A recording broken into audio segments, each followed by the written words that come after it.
Hello and welcome to the Fully Charged podcast. Every now and then you meet someone when you do a podcast like this who you've really got no grasp of what sort of person they're going to be and how the conversation is going to go. And when it goes really well, it's just delightful. And this episode is a very good example. This episode I talked to Andreas Wallendahl, who is one of the co-founders of Tenet Vehicle Financing in the United States. He lives in New York. He was originally from the UK. He's lived there for many times. He's an MIT alumni. So he went to MIT, which means you've got to face it. He's quite clever. I don't think I'd have got into MIT when I left my grammar school under a cloud. So that's just to put that in context. But he's and when I first heard about vehicle financing and leasing and all those things, it's a little bit of a dry topic. Believe me, this is not a dry topic. This is fascinating because it's actually, as he explains beautifully, that not only has the electric vehicle transition and renewable energy opened up whole new fields of technology and technological development and jobs, new jobs that didn't even exist 10 years ago, that has also happened in the world of finance. So if you leave business school now, and if you leave, MIT, places like that, universities around the world, and you have a much sought after skill set in terms of managing big projects or running big companies or raising finance for, say, the oil and gas industry, that's where you went. You went into chemicals or oil and gas. That's where the big money was. That's where the high-paying jobs were. That has changed. Everyone who's leaving university now wants to go into battery technology, into electric vehicles, into renewable technology, into the donut economics, into circular economy, into recycling. Those are the really exciting new areas that are happening around the world now. And that's this, and finance, helping you buy an electric car for less money is one of the things that's critically important. And what Tenet are doing is opening up that market to literally hundreds of thousands, if not millions of people who don't watch the Fully Charged show, who know nothing about electric cars, who aren't interested. Oh, why should they be? They just want a car that's better than the one they had before. And that's what they're doing. So that's it, really. It's a really good episode. Please do subscribe to the Fully Charged show. I'm saying this now just to encourage you to subscribe. And obviously on the Fully Charged show, this is Fully Charged podcast on everything electric, and it's on audio as well. So do subscribe to one of those. But the Fully Charged show, by the time you hear this, we may already be there. We're about to reach 1 million subscribers. And so even if you don't ever want to watch the Fully Charged show, just subscribe to it for the bants, as young people said in 1996, and only old men say now. Because that really, it makes a big difference to us. It makes no difference to you. It doesn't cost you anything. It's just one click. And if you subscribe to that, we go over 1 million subscribers, which would be very nice, and we'd be very happy. And obviously, I just want to quickly mention Farnborough is coming up soon at the end of April. I should know the dates. It is the last 3 days of April. It's quite easy to remember. And after that, Harrogate, which is we're also really looking forward to, in the north of England. We're going up there again soon to do some crazy publicity stunts, like crazy kids. Let's do the show right here. But anyway, that's enough waffle. I don't want to take up any more of your time. I want you to enjoy the conversation I had with Andreas Wallendahl from Tenet. So please welcome him to the Fully Charged podcast.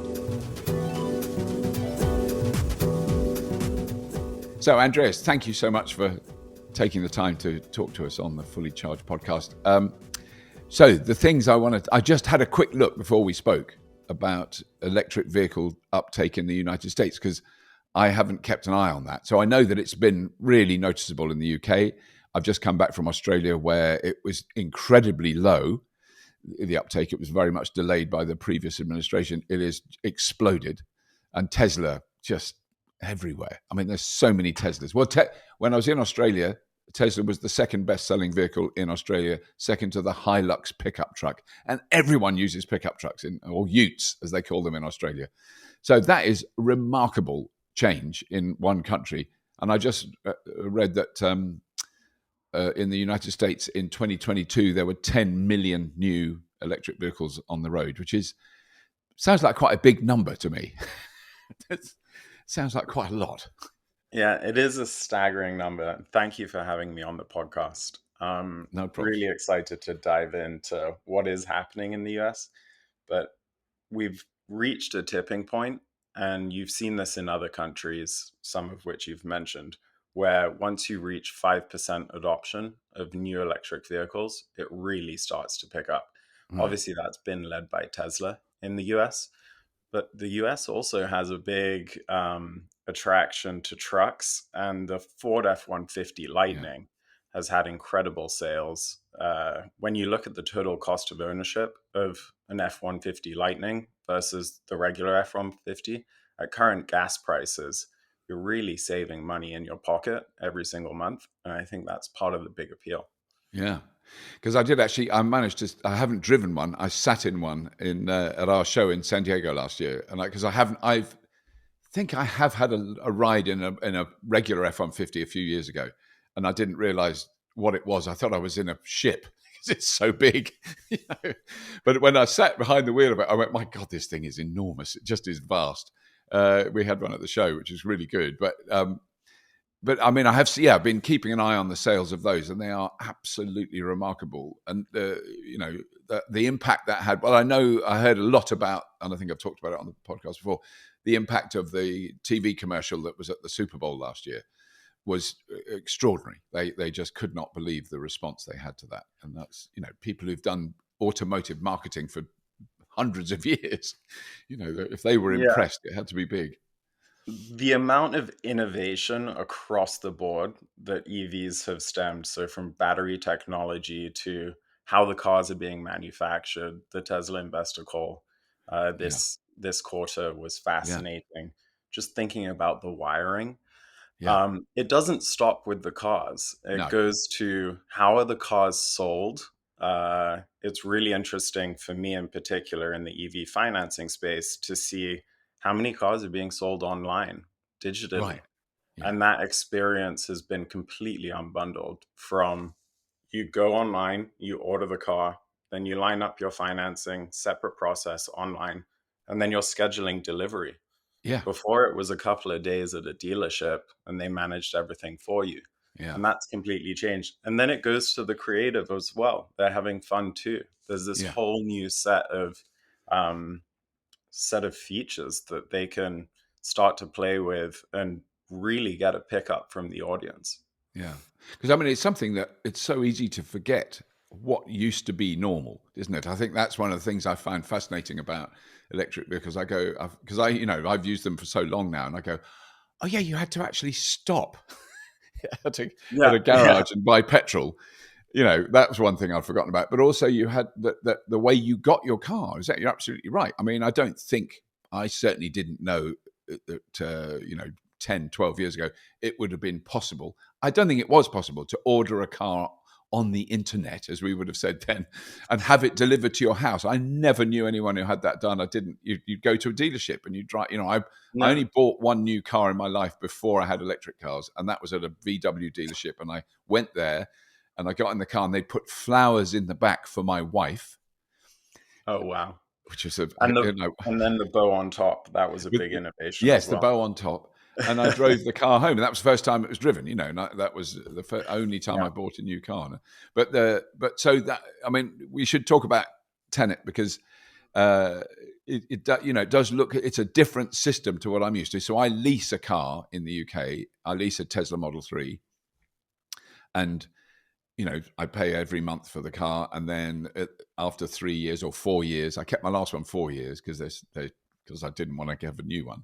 Then it goes back, and you haven't got a car, and you've paid that money, which is fine. I've got used to that because it removes a lot of the other anxieties about car ownership, about how do I sell it or am I trading it in and all those things. Explain to me how Tenet works, because it looks, from what I can judge, a different model to that.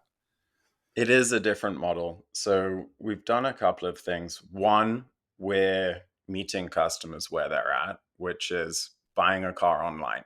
So it Right. is a fully digital process. You can go online, get pre-approved within a few minutes, and then use that pre-approval to purchase the car. The main pain point that we're addressing is EVs are still significantly more expensive than a gasoline vehicle, Yeah. typically 25% more expensive. Tax credits go a long way optically to get your head around that purchase price difference, but it doesn't change your monthly finances. If you're going to finance a car for $50,000, your car payment is still significantly higher Yeah. than purchasing a $40,000 car. And you get the tax credit after a year. So then when you pay down your principal, you're just shortening the term of the car loan. You're not actually decreasing your monthly payment.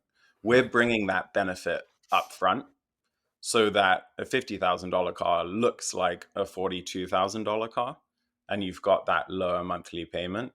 Typically, we're seeing people save about $150 per month. So now you have an equal car payment to a gasoline vehicle, really important for perception and adoption. And then you're saving on fuel costs, which are typically 60% cheaper. And you're saving on maintenance, which is also 25% cheaper. Right. So all in, when you start thinking about that package, you're saving on a monthly basis to drive electric. And that's really important for us because you can only get to, let's say, 10% adoption for being enthusiastic about Yeah. climate change, reducing carbon, but you really need to have the financial incentives to get to 50% adoption. And I 100% believe that the US is on track to hit 50% adoption, Right. similar to what Norway has done. Some of the European countries are going to get there first, I Yeah. would imagine, but the US is catching up. Right. And I mean that is it is at the other end of the scale. If think of average vehicle use in the UK or European countries, it is generally for a huge amount of the time short distances, and the perception in America is I drive to Idaho every other week, which Yeah. no one does. But it is that Range thing. But is I a mean, real concern. yeah, Yeah. but I mean, Range is a I real don't. The average journey distance is not that much greater in America. I mean, the actual real, statistically verified distance. most driving is less than 100 miles a day, Yeah, and that is easily achievable even with the shortest range vehicles. So, like a Mini Cooper, yeah, great car from the UK, perfect for city driving. It has 150 miles of range. It's a $30,000 car with the tax right. credit. That's 22,500. You're getting to a monthly payment of less than $300 a month, Wow. which is great for a new For EV. an electric, that's amazing. Yeah, now Yeah. that is extremely attractive, isn't it? And so, one and so explain to me because I'm just think that's what I grasped from looking at your website is that now we know the residual value of electric vehicles, secondhand electric vehicles. You can you factor that into that cost because you know that in fact they hold their value pretty well. Is that part of the calculation? That is part of the calculation. So we are bringing up the benefit of the tax credit, but we're also looking at the vehicle and how it depreciates. And EVs are also, so it's fascinating from a maintenance perspective. There's 1/1000th of the moving parts of a Yes. gasoline vehicle. There's a lot less that can go wrong on Yeah. a daily basis. You don't have to do oil changes. There are just far less things that you need to worry about. In New York, there's a vehicle inspection, which is once a year for a Right. gasoline vehicle. For electric vehicles, it's once every 2 years. So Wow. even the Wow. government is starting to understand The that difference. Yeah. these cars are very different. Right. And because of those lower maintenance and then also over the air software updates, the cars hold their value better.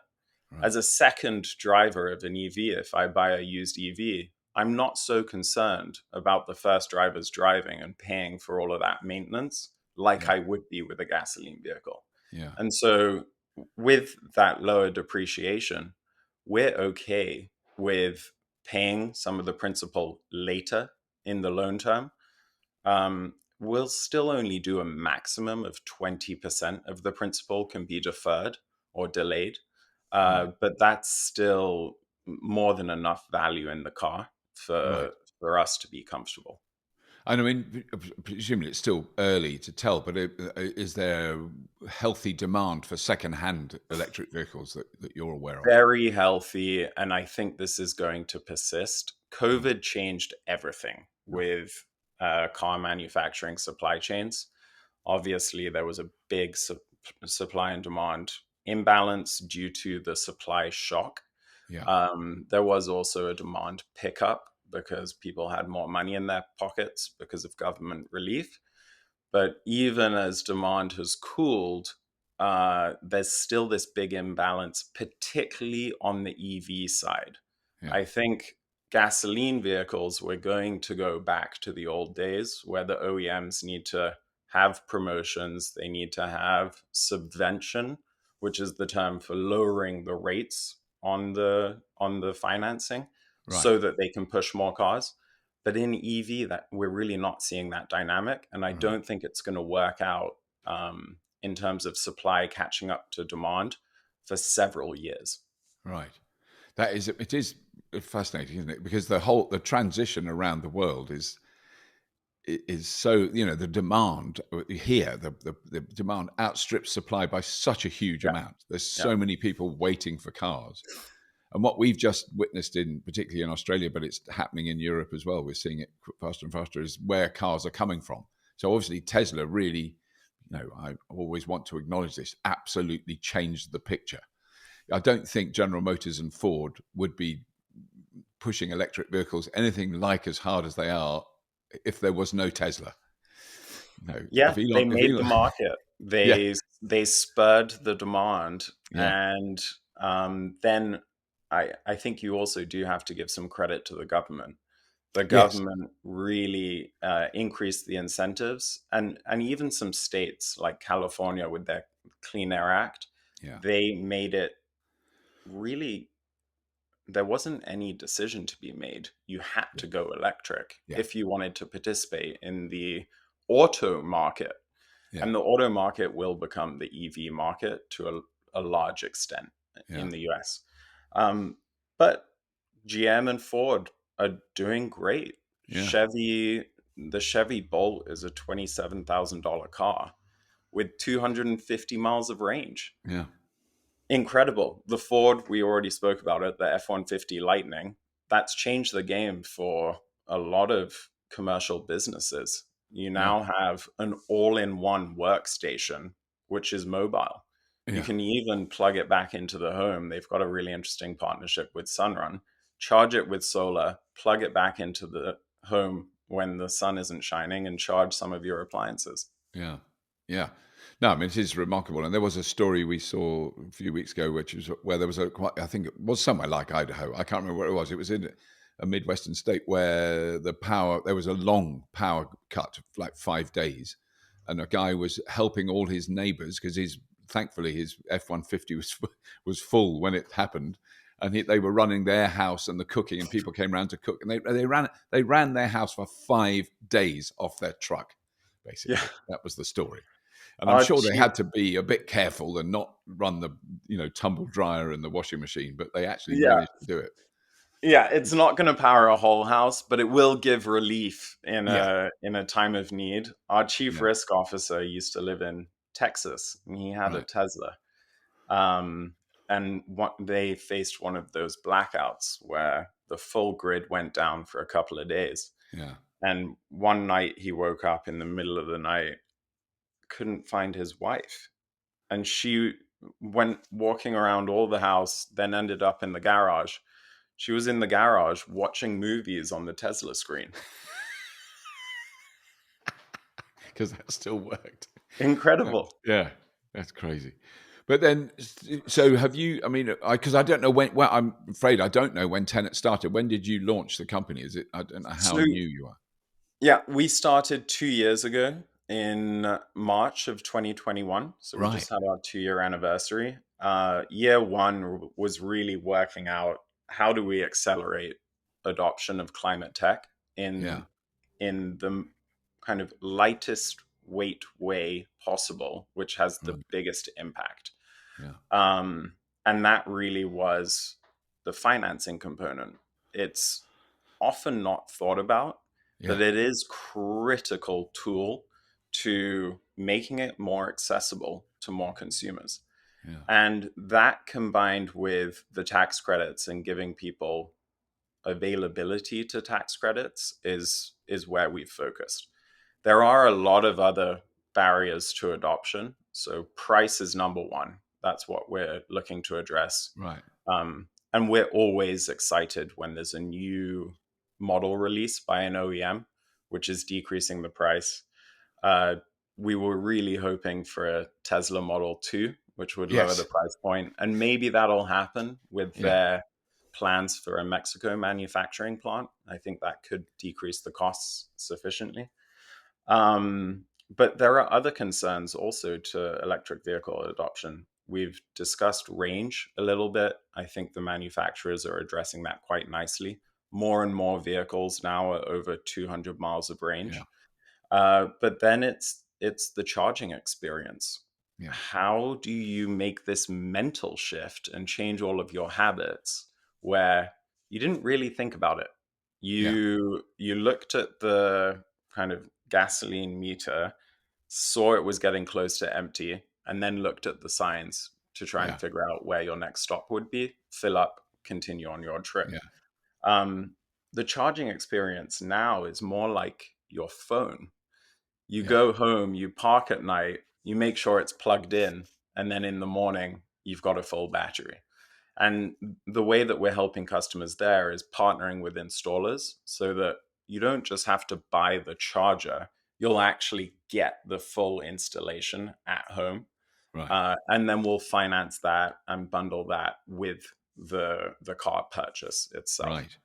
So the last year has been working through all of the concerns of the consumer to adopt electric vehicles, and then working with as many businesses as possible who want access to this huge growth area of electric vehicles Yeah. and helping them present offers to their customers. For Right. example, we work with some car sharing companies.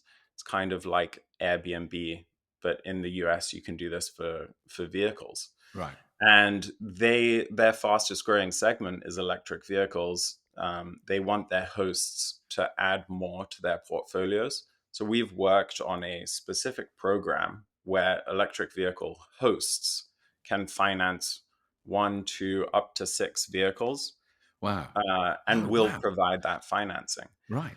And what's really interesting about electric vehicles is the cars and the decision to purchase isn't just happening in the dealership, it's happening on platforms.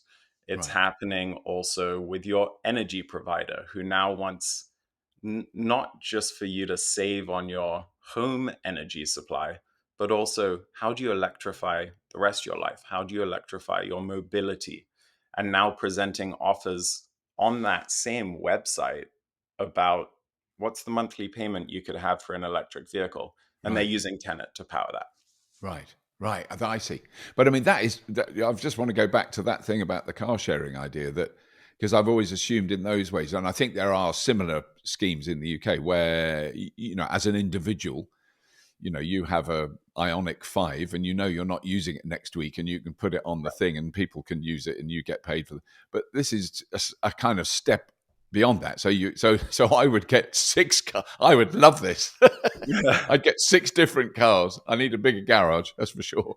And then and effectively I'm letting those cars out like an Airbnb apartment in a way. Is Yeah, that what you're talking about? it's similar to having a summer house Right. where you're not just looking at it as a great asset for you to own, but also it can get a return from Yeah. rentals. And what we love from an adoption perspective is many people's first experience in an electric vehicle is from one of these platforms. Right. So they'll test out a Tesla, or they'll test out a RAV4 Prime if they're looking for a hybrid, um, and drive it around for a couple of days, or maybe for a week, and Right. see what it's like to drive an electric vehicle, which is a completely different experience. Yeah. That pickup, once you've felt it, you'll never forget it. Yeah. But also, how is it to charge? Was it as concerning as some of my fears suggested before? Or did I get comfortable with it after 4 days? And Yeah. then from there, you can now start to, with confidence, look at which vehicle you're going to buy. Right. Because that's, yeah, I mean, that's the biggest challenge, I think. And it's I think one of the reasons why we've had success with our live shows is that people, literally now thousands of people have had their first drive in an electric vehicle at those events, which has been a huge success. And we know from talking to the car dealerships that it's a huge success because they've Right. sold cars. It's a pretty obvious thing. But let me just understand. So when you get a car from Tenet, say I order a Tesla Model 3 and it gets delivered and I have it for, I mean, is there a time limit on how long I can have it? How does that Yeah. work? So we offer financing. It's a auto loan, Right. and you own the car. At the We're end of just that period. financing that Right. purchase. It's similar to, I think, a PCP in It's the called, UK. PCP, lease purchase. Yeah. Yeah. Exactly. Where you've got your regular monthly payments, and we're looking to lower those monthly payments as much as possible. Right. And then you've got some amount of payment at the end. But our payment at the end is much lower than what you would get in a PCP or in a Right. lease buyout. It's only up to 20% of the value of the vehicle. Right. And the most popular deferred principle that people select is unsurprisingly $7,500, which is Right. the same as the federal tax credit in the Right. US. So a lot of people, they'll get the access to that federal tax credit after 1 year and just pay it down right there, Right. which means they don't have to think about it anymore, and they're saving on any of the interest for that deferred amount. Right. But the great benefit is they've locked in the low monthly payment, which they'll have for the rest of the lifetime of that loan. The Right. typical loan term that we see is 72 months, which is the Right. average for an auto loan in the US. But we'll do terms up to 84 months even. And you've got to remember, these cars now are on the road for 12, 14 years. Yeah. I saw someone did a great YouTube video about a Tesla which drove for 1 million miles. Yes. I mean, yeah. And a lot went wrong with it, but the one thing A that didn't lot go went wrong with it wrong with it, was but the if you battery. look at the total cost of ownership of it, Yeah. Oh my it God. was Yeah. still fantastic. Yeah. No, it is extraordinary, isn't it? I mean, it's one of my favorite stories because of that myth that you throw the batteries away after 3 years and all that stuff. And I sort of, it's happening Yeah. less now. Those stories, but and then you go, well, there are, because I think there are a couple of sort of old Mercedes taxis that have done over 500,000 miles, like diesel or petrol taxis. Yeah. And then you look at the service record on that, and it's phenomenal the amount of spare parts. So there are long running, but to go over 1,000,000 miles I don't know if it's been done before. I'm sure I'll be corrected. It may have been, Yeah, but I'm sure someone will correct in the yeah, comments. yeah, but it is, But that is another concern, and it is a valid concern with a new technology, yeah, which is, how are these batteries going to perform over time? And I think what gives us a lot of confidence is the standard manufacturer warranty is it's, 8 years. yeah, So you've already got great coverage, and that typically goes to 100,000 miles. yeah, The normal driving in the US is 15,000 miles. So right, you've got, and the average ownership period for a new car is between 3 and 5 years. Right. So for that first car purchaser, you're well within warranty. And then now you're selling a car with a manufacturer warranty on the battery, which Right. is a great asset. Yes. And then what we're also seeing is a lot of innovation spring up around electric vehicles, also in the insurance products. So Right. there are extended warranty products which initially wouldn't cover the battery, but now they are starting to cover the battery, and I think that'll continue to help also with the secondary market of EVs Yeah. and selling used electric vehicles, because you'll see, oh yeah, I've still got another couple of years on the manufacturer warranty, and I can have the extended coverage. I'll pay $3,000 to $4,000. I can finance that with the purchase as well, Right. which comes out to $100 a month or so. And I get that extra level of confidence. And I Yeah. think that's what this transition is all about. It's having as much confidence as possible to make a great financial and environmental decision. Yeah. Because I mean that I'm intrigued now. I'm very intrigued now because I tend to because of the lease structure that I've been using, turn over cars about every 3 or 4 years, not Yeah. more. I've only ever had, the longest I've had is 4. Hmm. But then, so if say you'd had the car for 3 years, but the actual term was, what is it, more like 6 or 7 years? 6 or 7 years. Yeah. Yeah, but you say, let's say you've got a Tesla Model 3, and then the Tesla Model 2 does come out and it is available, and you want that. What would you do then? What would the process be if you can? Could you swap or It's change it? similar to having a home with a mortgage on it. Right. You don't need to own that home to the end of the mortgage. No, of You can course. sell it, you can trade, and then the loan amount goes against your net proceeds. Right. Right. So you would effectively start a new contract with a new car then, effectively, Correct. Yes. because you'd have finished the old one. Yeah. Okay. So that, and I mean, has that happened? Is that something that is happening, or is it still too early for you to judge that? That happens all the time. Oh, Yeah. right. Okay. We a lot of the early adopter segment of electric vehicles, they are so enthusiastic about the Yes. technology that you do see a lot of people, especially when the Rivian came out, for example. Right. We saw a lot of people um, selling their Tesla, closing out that loan, and purchasing the R1T. Right. Right. Which does look very. I have seen one of those. They do look very nice. I mean, yeah, yeah. Okay, no, I can understand that. So then, and presumably, then that is where the residual value really does help the whole scheme that you're running, the system you're running, because after 2 years, I mean, there's been cases we've seen in the UK where someone sold a Tesla after a year, and I think like 20,000 miles use for more than they bought it for. But I mean, that was probably during lockdown when there was That it was harder to get one. Yeah, But that dynamic was fascinating, and it wasn't exclusive to electric vehicles. We right, was it we not? saw Okay, that also with gasoline vehicles, and that really was a COVID yeah, anomaly. Um, yeah, I have friends who purchased a car, sold it for $5,000 more 2 years later, wow, and it covered their insurance. It covered yeah, they essentially had a free car for a year. They right, just had yeah, to uh, they just had to get the loan in between. yeah, Um, Obviously, we're not going to see that happen anymore. no, no, Plus, Tesla has decreased prices yeah, in the past quarter, which I do think is very, very important for adoption.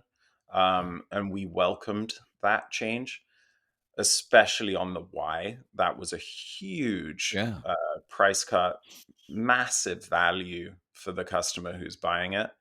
Um, it was unfortunate for people who purchased one month before.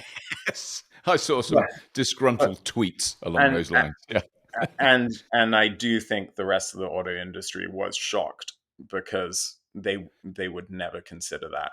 Even when they do promotions, it's less, and it's less obvious. yeah, But Tesla doesn't do promotions. There's one price for the vehicle at one point in time, and yeah, that's it.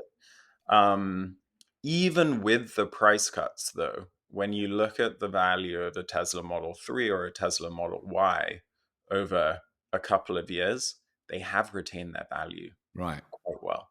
Yeah. And I mean, because one thing that we're seeing happen here is the arrival of Chinese vehicles that are definitely filling the gap. That with I'm talking really more about the European market in general. That if you want an Audi e-tron, you can get one, but it's going to take 18 months, at least a Yeah. year before you can get it. And if you want a Porsche Taycan, and if you want a BMW, there's a long waiting list, particularly for sort of high-end European German-made cars, not Volkswagen, slightly different.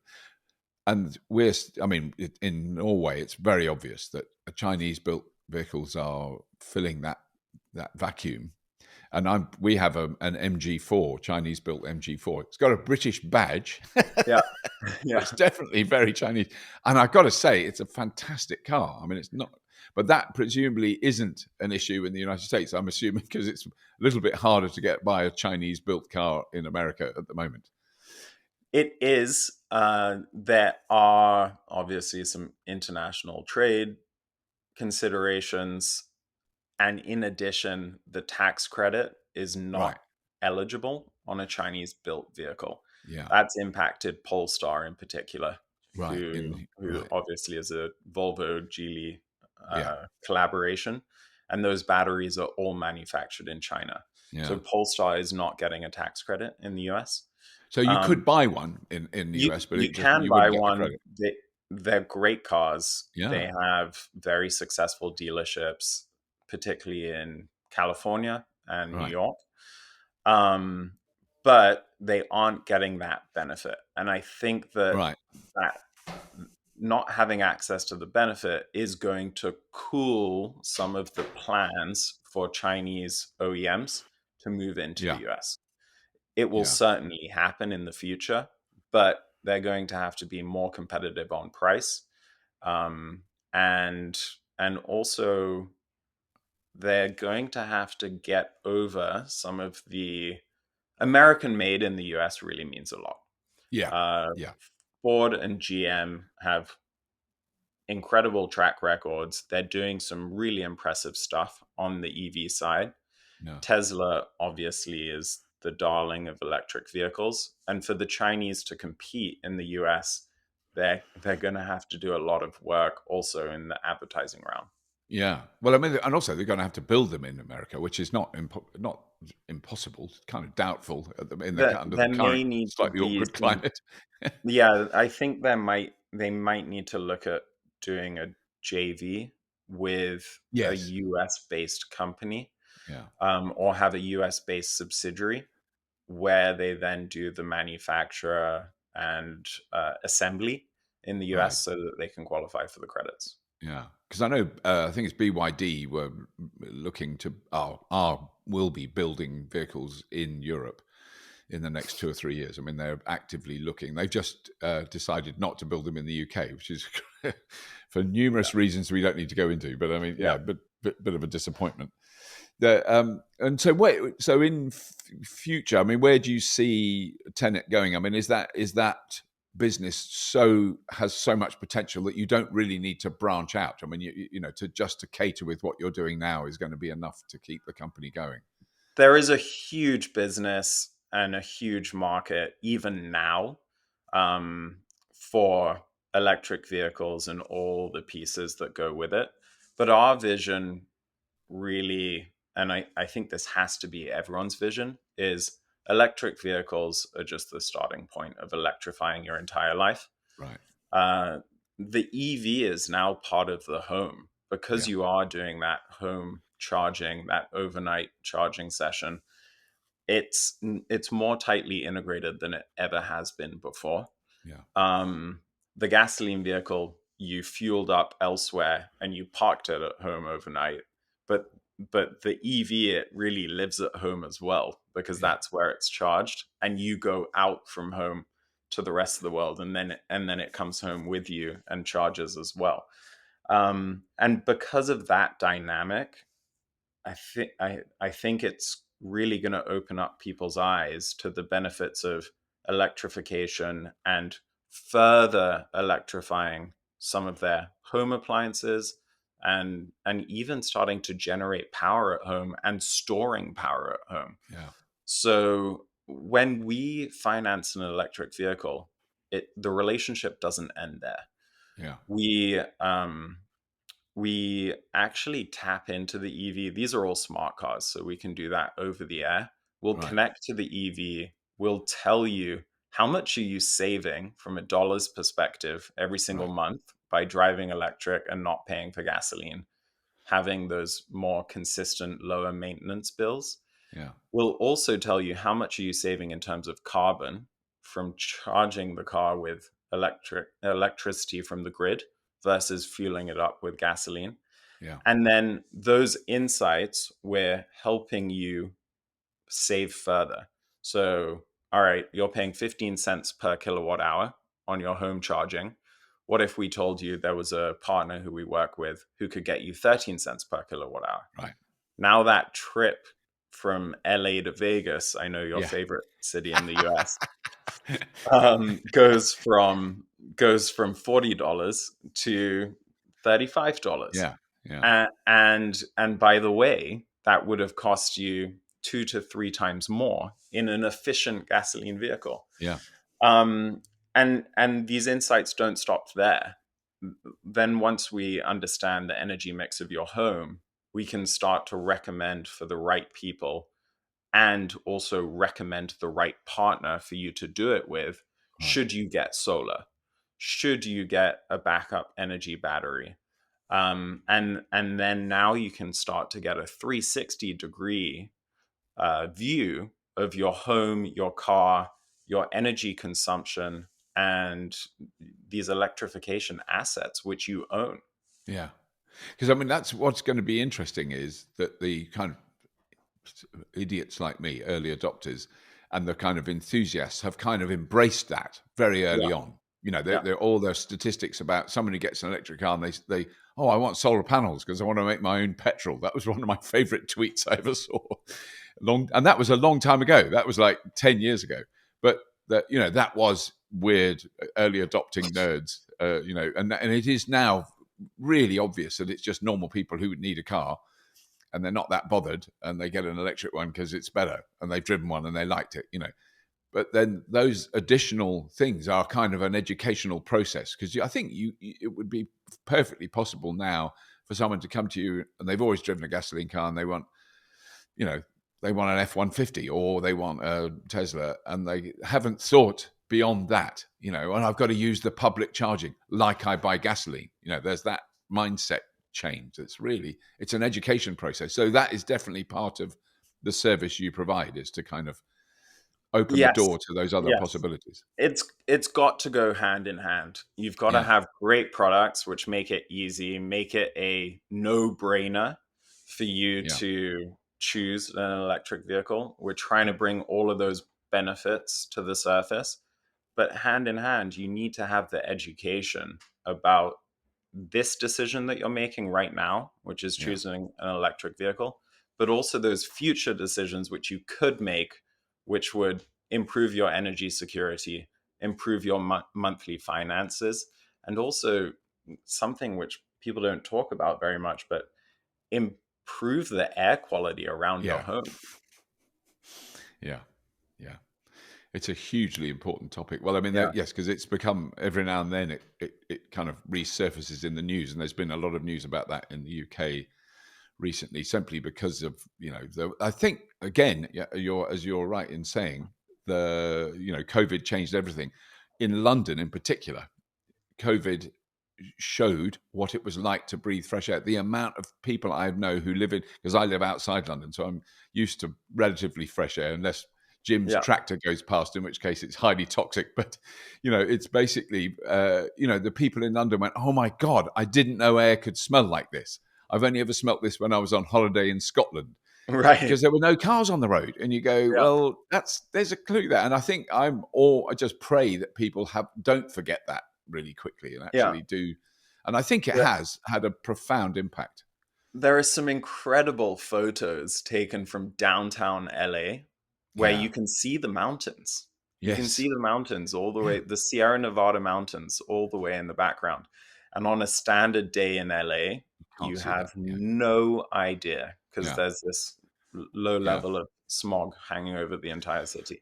I mean, that alone, when I first went to LA, which was the mid 1980s, and I landed there, I did notice as the plane was coming in that we went through a sort of a cloud formation I didn't recognize. I didn't even think pollution. I just went, oh, they have brown clouds in California. Yeah. I didn't know that. Yeah.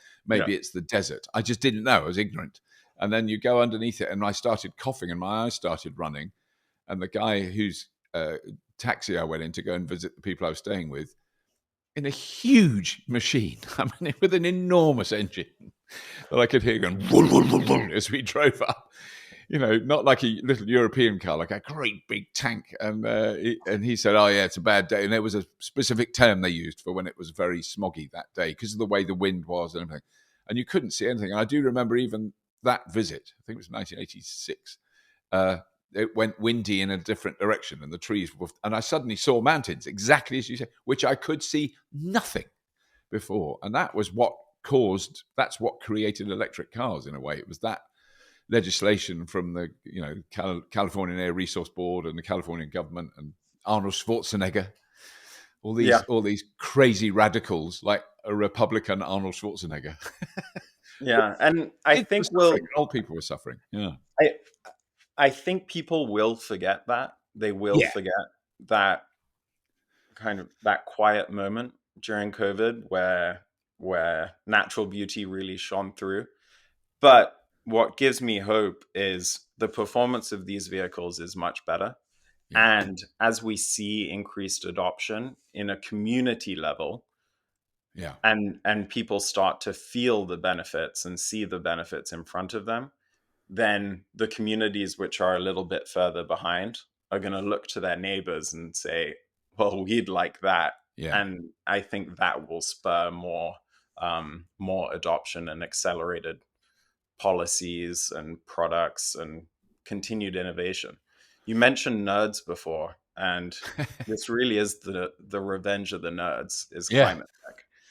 Uh, yeah, Before, when you were smart and had a great background and a big vision, you were going into finance or chemical processing um, or oil and gas. yeah, Now you can work on this incredible set of problems, which has really only emerged in the last 10 years yeah, in a significant way.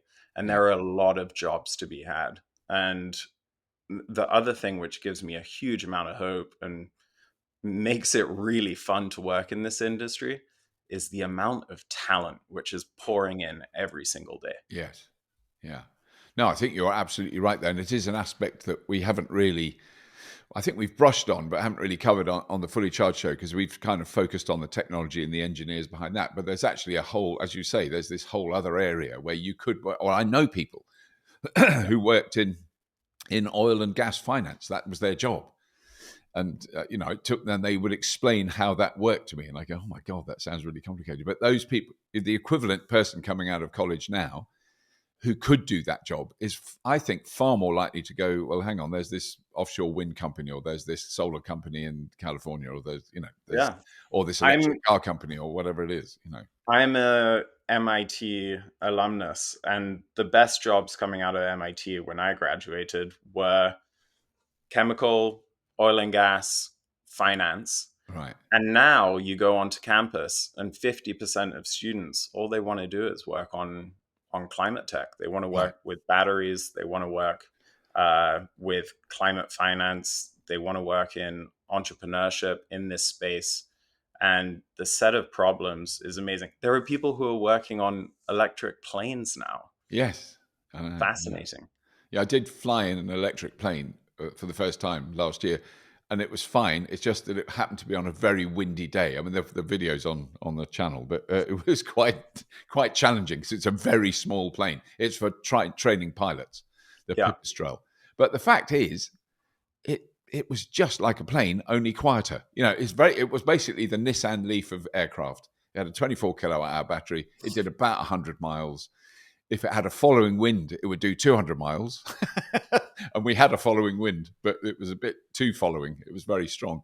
But that stuff, we have seen the most remarkable stuff in aviation, some of which we're not allowed to reveal yet. It's still but we've had a glimpse at some big things with propellers that are very exciting. I think that is an area I certainly wouldn't have even thought about 10 years ago, that you could have electric aircraft. I mean, it's such a remarkable breakthrough. And there's this new battery technology that's just come out. I don't know if you've heard about that, literally this week, which is, I mean, the only way I can understand it is the best Tesla batteries at the moment, energy density is 275 watt hours per kilogram, and these are 500. So not quite double, but very, very close. And they're being used, and they're in vehicles now, and they're testing them out, and they're not one little cell in a laboratory. They're mass producing them.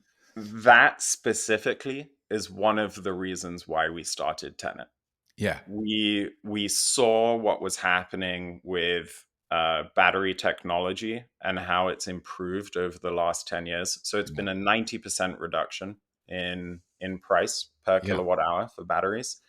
And if you look at solar, PV solar, it's following the exact same trend. And in the last 10 years for solar, they've had a further 90% reduction. So I 100% believe that we're on the same track for battery technology, and that'll open up the floodgates for adoption. Yes. And I mean, it is going to be companies like yours that are absolutely at the forefront, that have a solid grounding in how this technology works, in how you finance it, in how you explain it to people, that I think have from the point of view of your competitors, a terrifying advantage. That is pretty challenging. It's great. Some of the people who are now getting in touch with us, it's names which you see in the newspapers, and you didn't think that they'd be in touch with a 2-3-year-old startup who really want an EV program. They want to provide more EVs to their customers. I think you're also going to see it with banks and credit unions. They're going to want to have access to EV financing. And that's something that we're also going to offer. We want as many people to have the best financing possible for their electric vehicle. So we'll also start to white label and partner with banks and credit unions so that they can offer their own financing programs for electric vehicles. Right. I mean, and do you think long term you might consider expanding outside the USA? I mean, is that something you've thought about, or that's a question we get a lot, and and the answer is still closely guarded. Right. Fair enough. No, I can understand that. That's quite, yes. I think it might make some news if you did announce that. So I don't want to speculate on that at all. Andreas, it's been a real joy talking to you. I want to talk to you again. I hope we can meet up in real life some point. It would be wonderful, because it's amazing what you're doing. I'm really impressed. And it's one of those things where every step that you've revealed during this conversation has made me go, oh, I get it. Oh, right, I see. It's that, which has been a real joy, because it's not, someone who doesn't come from a finance background. Those things can be confusing, and I've struggled to understand them, but it is worth it. And this has been great fun. Thank you so much for having me on the podcast, and I'm looking forward to coming back and also seeing you in person. Well, I really hope you enjoyed that, guys. I think it is relevant around the world, even if you're in the USA. Links to Tenet and everything they do are in the show notes, and that makes they're clearly a company well worth getting in touch with if you are thinking of having an electric car in your life. But even outside the UK, outside the USA, I think those topics are really critically important. And the company I get my electric car through, Drive Electric, are a leasing company, but with a real specific skill set that help people understand how to benefit and use an electric vehicle. They don't just, they go, there's your car, get on with it. They don't do that. They follow up. They want to make sure that you're okay with it. That's all. I'm not going to go on anymore. It's been lovely having you here. Please come back and visit again soon. There's lots more episodes coming up. But as always, if you have been, thank you for watching.